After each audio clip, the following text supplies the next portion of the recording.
ചന്ദ്രശേഖരേ പ്രതിക്ഷണം മമ.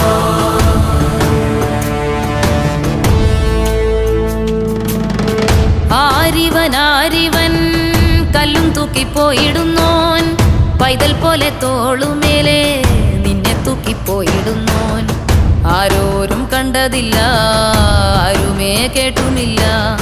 ഗംഗയെ താൻ തേടിക്കൊണ്ട് തന്നെ താനെ ചുമന്ന് ശിവലിംഗം നടന്നു പോകുന്നു.